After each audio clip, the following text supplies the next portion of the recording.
Checkpoint XP on campus, back slapping you in the face with collegiate esports news.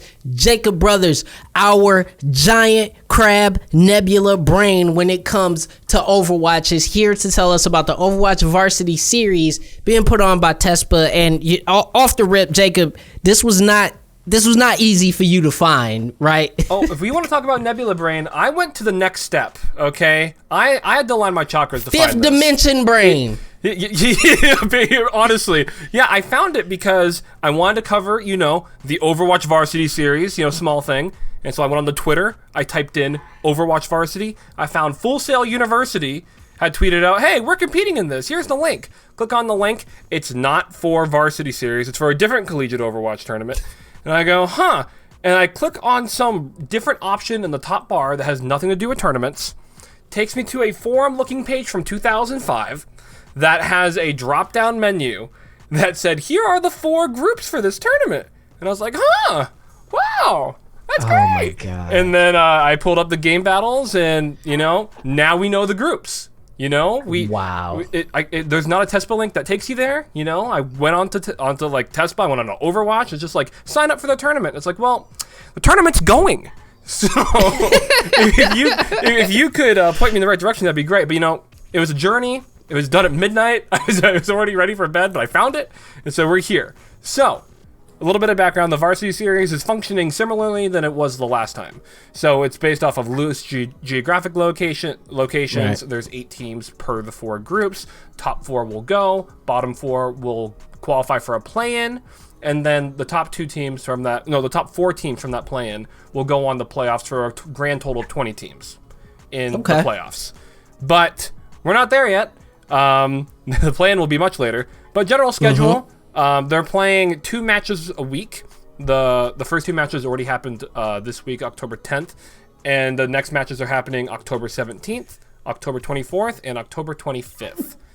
And bless you, Norris. And thank you. Those games are going to be happening at 2:30, 11:30 Pacific time, and 2 Pacific time for each games that day. And if you want to watch them, you probably have to find them on their own streams. The schools. God forbid it was just streamed on a channel. But that's a different story. So there are 4 groups. And I decided to have a little bit of fun with it. And I named all 4 groups for TESPA. They're more than welcome to take these. The first group, we can workshop this name, but it's the Cali group featuring Boise State and Northwood ? So this is the this is the group that has all the California teams plus Northwood and Boise State. And so the top 4 teams right now after week 1 is UCI 2-0, Northwood 2-0, Boise State 1-1, good for them, and University of Southern California 1-1. Okay. Yeah, we'll see, but I am already gonna put UCLA on the hot seat. And it's because I'm mad at UCLA. Okay. Because you're a big name school. You act like you're a big name school esports program. You have an invitational like Harrisburg, and you can't win a single game. You can't. I mean, you can do that, but it's like Harrisburg Invitational makes sense because they're a very good team and a very successful program. They're going to invite people. If you're UCLA, you can't have an invitational and get washed in the first round. And now you go into this tournament and you get washed to the 7th lowest seed. There's not seeds yet, but the 7th lowest team currently, Fresno State, lose to them as well. You can't. I don't comprehend that. So UCLA, you're on my hot seat. That's bad news. You're on my hot seat. But Group 2 is the competitive group. Ooh. Well, before you move forward, the one thing I want to say about Group 1 is that you continue to see Northwood performing. Listen, they're for real. This is a school that put a lot of resources into their esports program because they said in 2020 we want to begin to run the table, and based on how their Overwatch team is performing, they look real good. Yeah, and they didn't play any of like the higher teams in this group yet. But when they play UCI, I'm gonna definitely try to find that game because that's gonna be it's the game to watch. That's gonna be tight.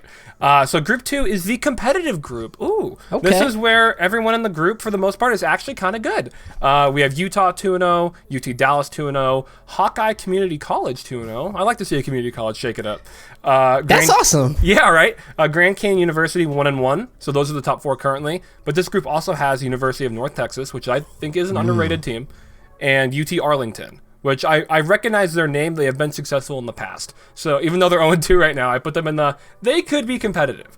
And so I think this is probably the only group where all four places could have a lot of movement besides Utah and Dallas. Like, there's going to be actual back and forth, and that's going to be really fun to watch.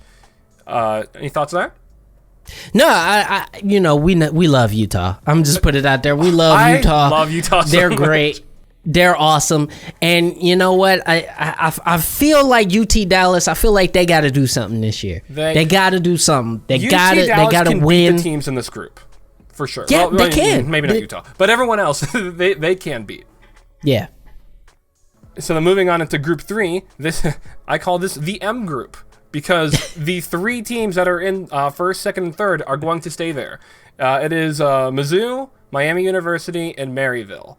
The fourth place is Illinois State, and there's another Illinois school, so maybe the fourth place spot will have some contention, but everyone else in that group is not going to compete with those three schools. I mean, I hope they do. Strong schools. Yeah, that'd be great, but...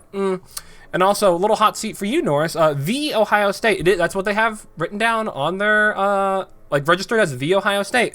They're 0-1, and, it's another big-name school that hasn't done anything.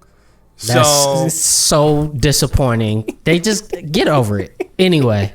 But no, this is a strong group. I think this is contending with Group B, or Group 2, excuse me. As one of the stronger groups, I mean, listen, any group that has Maryville in it is a strong group, period.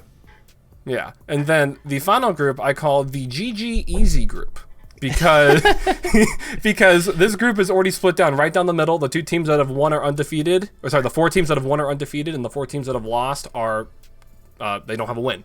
So the 4 teams that have won is Northeastern, HU Storm, University of South Carolina, and Ohio Northern.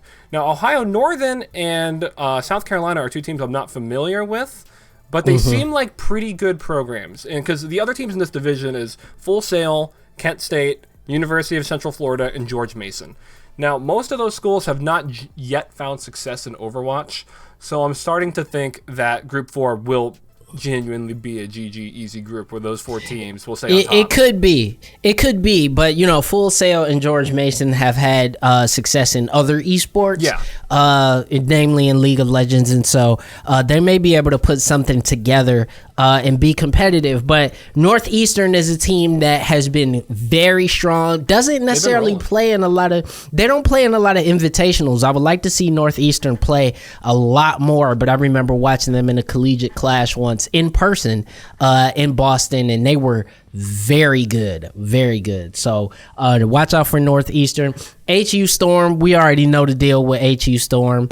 Again, in my opinion, the second best Overwatch team, the third best Overwatch team in the country. I think, again, they will be incredibly competitive. I see them coming out on top of this group. But it depends on how they play Northeastern. But you're correct. I feel like that 1-2 could be interchangeable, but I think HU Storm probably will come out on top. And yeah, so for people who want to watch these games, make sure you're following your schools. Make sure you're following where they stream, because that's where you're going to be able to find these. But the season is new. It's exciting. And we got some Overwatch to watch.